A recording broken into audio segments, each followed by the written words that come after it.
예, 자리를 정리해 주시기 바랍니다. 회의를 시작하기 앞서 구호 제창이 있겠습니다.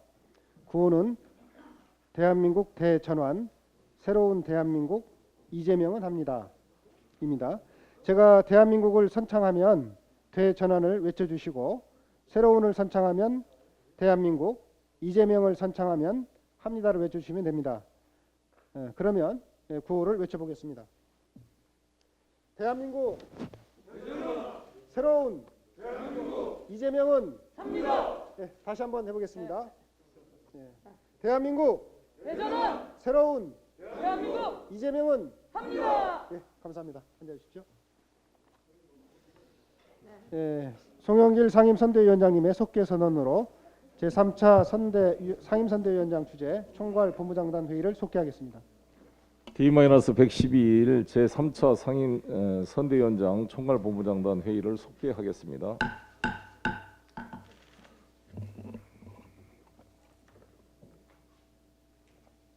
송영길 상임선대위원장님의 발언 있겠습니다. 네.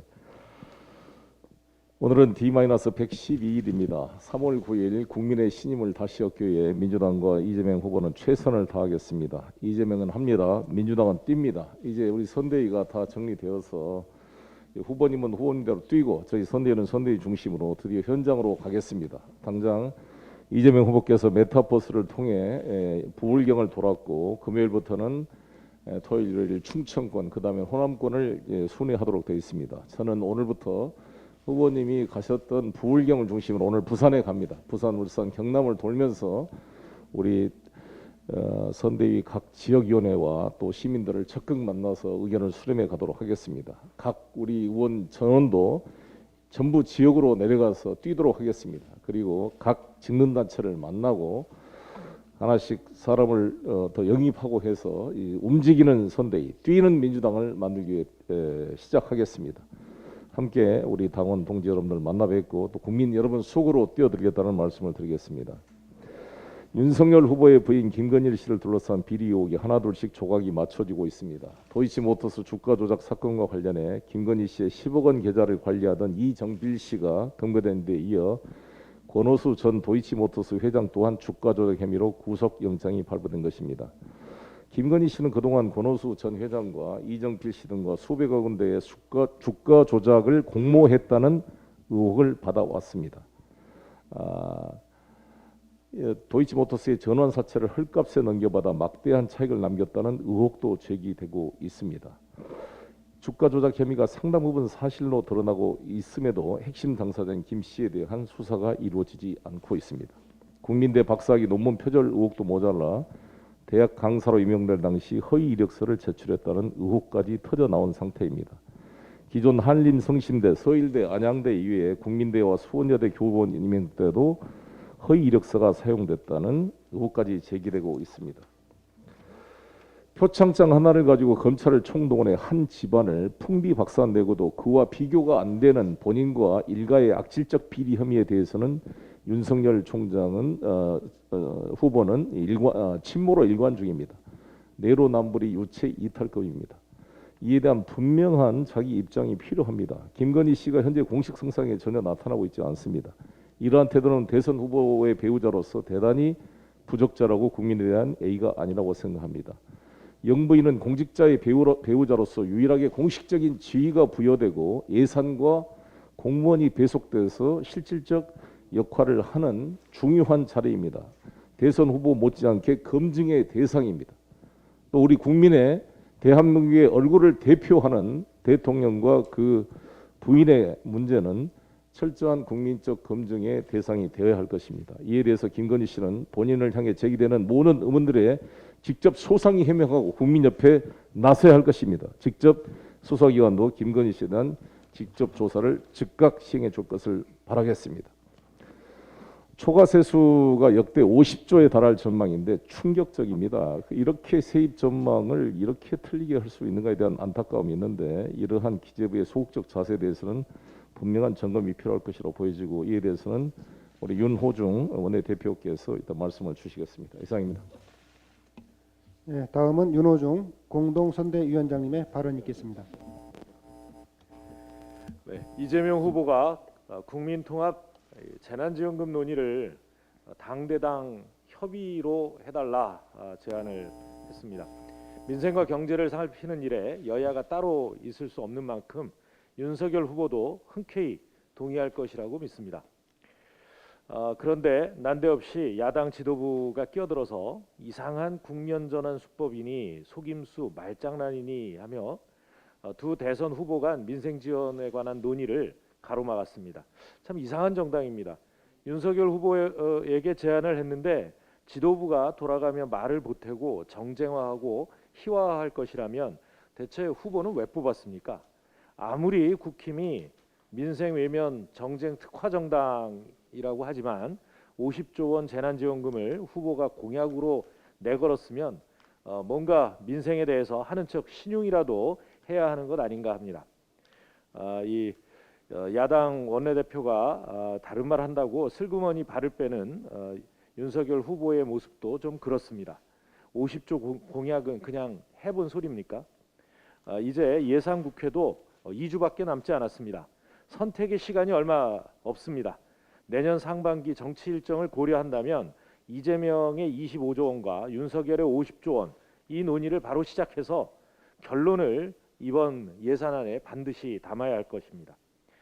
저희는 가능한 재원 방안을 마련하고 일상회복지원금, 지역화폐 확대, 소상공인 손실 보상 확대 이 3대 패키지 준비를 마치고 논의를 기다리겠습니다. 더 이상 시간을 끌면 국민들께서는 윤석열 후보의 50조 지급 공약 그 진정성 자체를 의심할 것입니다. 야당 원내대표도 더 이상 끼어들게 하지 마시고 오늘이라도 대안을 들고 협상 테이블로 나오시길 바랍니다. 오래 못 기다립니다. 서둘러 주시기 바랍니다. 도이치모터스 주가 조작 사건의 전모가 점차 드러나고 있습니다. 국민의힘 윤석열 후보 부인 김건희 씨가 주가 조작의 단순 가담자가 아니라는 것을 뒷받침할 만한 정황과 증거가 속속 밝혀지고 있습니다. 2013년 경찰 내사 보고서에 이정필의 자필 진술에 따르면 도이치모터스 권오수 회장은 지인들에게 주식 매입을 권유하면서 주식 총괄 관리자를 두창섬유의 이모 대표라 이렇게 했다고 합니다. 두창섬유는 권오수 회장이 전부터 경영해 오던 회사고 이모 대표는 이정필 등 소위 선수들을 관리하며 주가를 조작한 총책입니다. 김건희 씨는 권오수 회장의 부인 안모 씨가 두창섬유 대표로 있을 때 시가 8억 상당의 주식 24만 주를 블록딜 형식으로 취득하게 됩니다. 일반 개미 투자자나 단순 전주의 투자 패턴이 아닙니다. 내부 사정을 훤히 아는 사람들끼리 주고받는 그야말로 선수들끼리의 영역인 것입니다. 이쯤 되면 김건희 씨를 선량한 투자자 내지는 단순 전주로 보기 어렵습니다. 특수수사통 출신인 남편 윤석열 후보가 보더라도 아마 그럴 것입니다. 만약 김건희 씨의 주가 조작 적극 가담이 사실로 드러난다면 야당 대선 후보 부인이 선량한 개미들을 잡아먹는 악랄한 개미 핥기였다는 것이 드러나게 될 것입니다. 이를 덮기 위해 윤 후보가 자신의 지위를 활용했다면 명백한 직권남용에 해당할 수 있으며 이 경우 야당 후보 교체라는 초유의 사태까지 이를 수 있는 중대 사안인 것입니다. 어제 권오수 회장이 구속됐고 잠적했던 주가 조작 선수 이정필 씨도 검거됐습니다. 김건희 씨도 더 이상 남편 뒤에 숨지 말고 도이치모터스 주가 조작과 관련해 어떤 역할을 했는지 본인을 둘러싼 국민적 의혹에 대해 낱낱이 밝혀야 할 것입니다. 이 검찰의 전관 예우도 정도껏 해야 합니다. 검찰 전관 예우의 효력이 그 부인이나 장모에까지 미친다는 아주 안 좋은 선례가 남아서는 안 될 것입니다. 성역 없는 수사로 검찰은 국민적 의혹을 신속히 해소하는 데 나서기 바랍니다. 국회 언론미디어 제도 개선 특위가 지난 월요일서부터 본격적인 활동을 시작했습니다. 특위는 언론중재 및 피해구제법과 함께 1인 미디어 가짜뉴스 피해구제와 포털 공정화, 공영방송 지배구조 개선 등에 대해 논의할 예정입니다. 홍익표 위원장은 연말까지 주 1회 회의를 개최해 속도감 있게 논의하겠다고 밝혔습니다. 그런데 최근 연합뉴스 제재를 계기로 뉴스 제휴 평가위원회 구성과 운영에 투명성과 책임성이 보다 확대돼야 한다는 여론이 커지고 있습니다. 여야 선대위도 이에 관한 문제 제기가 있었습니다. 저희는 이재명 후보께서 직접 관련 메시지를 내놨습니다. 네이버와 다음이 언론사 제휴 심사 권한을 외부에 넘기면서 공정성 논란을 회피하려 했지만 실제로 기사를 모니터링하고 위원회 안건을 작성하는 사무국을 포털이 직접 운영하고 있어서 네이버와 다음의 영향력이 그대로 발휘되는 구조입니다. 30명에 이르는 외부위원회 구성과 판단 기준 등이 모두 비공개인 것도 문제로 지적되고 있습니다. 특히 네이버 다음에 뉴스 제휴 평가위원회가 언론사를 제재하는 것이 과연 언론의 자유에 어떤 영향을 미치는지 이 심도 있게 살펴봐야 할 일입니다. 언론 미디어 제도 개선 특위에서는 포털 뉴스 운영에 관한 합리적 제도 개선 방안도 서둘러 마련해 주시기 바랍니다. 이상입니다. 조정식 상임 총괄선대본부장님의 발언이 있겠습니다. 오늘은 일제 강점하에서 국권 회복을 위해 헌신하셨던 순국 선열들의 숭고한 뜻을 기리기 위해 제정된 82번째 순국 선열의 날입니다. 자신의 모든 것을 바쳐 조국 독립에 투신하셨던 우리 사회 수많은 순국 선열과 독립유공자의 후손 여러분께 깊은 감사의 말씀을 드립니다. 올해 기념식의 주제는 독립운동가이자 저항 시인인 이육사 선생의 시 한 개의 별을 노래하자에서 영감을 얻은 또 하나의 별을 노래하자라고 합니다. 더불어민주당과 이재명 후보는 조국의 독립을 위해 희생하시고 끝내는 나라와 국민을 위해 별이 되신 순국 선열 그리고 그 후손 여러분의 숭고한 정신을 이어받아 대한민국 대전을 위해 최선을 다하겠다는 말씀을 드립니다. 앞서 송영길 상임선대위원장님과 윤호중 원내대표께서도 말씀하셨습니다만 윤석열 후보 본인과 부인 그리고 장모가 엮인 비리 의혹인 윤석열 본부장 가족 비리 의혹이 실체를 드러내고 있습니다. 어젯밤 도이치모터스 주가 조작 혐의를 받고 있는 권오수 회장이 구속되었고 불법 요양병원을 장모가 주도했다는 증언도 어제 나왔습니다. 윤석열 후보 본인과 부인, 장모의 의혹은 무려 12가지입니다. 윤석열 후보 본인은 법관 사찰 문건 작성 지시 의혹, 고발 사주 검찰 개입 의혹, 옵티머스 펀드 사기 부실 수사 의혹, 한명숙 전 총리 모해 위증 교사 수사방해 의혹, 윤우진 전 용산 세무서장 뇌물수수 무마 의혹, 부산저축은행 부실 수사 의혹을 받고 있고 부인 김건희 씨는 도이치모터스 주가 조작 의혹, 코바나 컨텐츠 협찬금 뇌물수수 의혹, 그리고 윤석열 후보의 장모는 불법 요양병원 설립 및 요양급여 편취 의혹, 잔고증명서 위조 의혹, 양주 추모공원 사업권 편취 의혹, 양평 공흥지구 투기 의혹을 받고 있습니다. 역대 대선 후보들을 살펴보면 사법 리스크는 후보당 많아야 두세 건이었습니다. 그러나 윤석열 후보의 본부장 의혹은 무려 12건입니다. 그것도 의혹 사건 하나하나가 매우 엄중하고 무거운 책임이 요구되는 사안입니다. 또한 윤석열 후보 본인이 검찰권을 남용해 자신과 관련된 사안들에 개입해 은폐 또는 무마를 했다는 의혹은 절대로 묵과할 수 없는 중대 사안이자 범죄입니다. 윤석열이 곧 법이었고 그의 가족은 치유의 법권이라는 민낯이 조만간 드러날 것입니다. 더불어민주당은 윤석열 후보를 둘러싼 수많은 의혹을 검증하고 조사하기 위해 윤석열 가족비리 국민검증특별위원회를 어제 발족하였습니다. 국민과 함께 당력을 모아서 철저하게 검증하는 것은 물론이고 국민신고센터를 운영해 숨겨진 비리 의혹까지 모든 의혹의 실체를 확인하겠습니다. 이번 금요일 선거대책회의는 윤석열 가족비리 국민검증 특위와 함께 이 문제를 집중 점검할 계획입니다. 윤석열 후보가 떳떳하다면 제기되는 의혹에 답하는 것이 국민에 대한 도리라는 점을 말씀드립니다.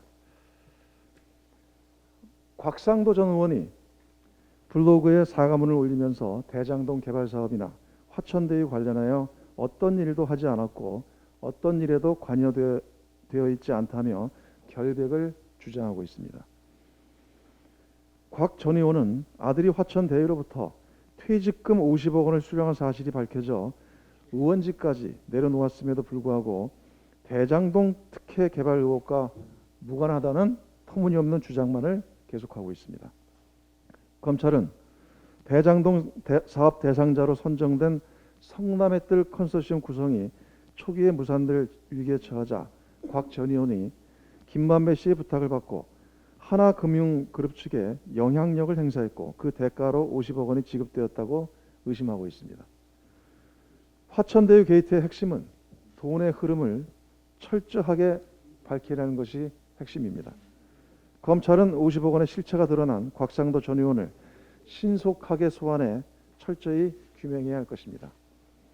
아울러 50억 클럽이라 불리는 정관, 법조계 로비 의혹에 대해서도 철저한 수사를 통해 국민들께 진실을 밝힐 것을 다시 한번 검찰에 강력하게 촉구합니다.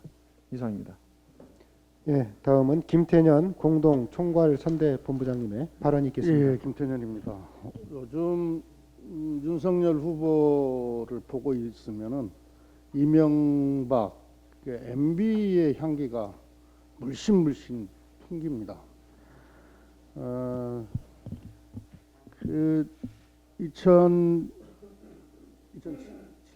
대선을 앞두고 남북 정상회담이나 종전선언을 추진한다면 국민의 심각한 재앙을 받을 것이다. 이게 이제 당시 이명박 후보가 한 얘기인데 요즘 윤석열 후보가 똑같이 이야기를 하고 있어요.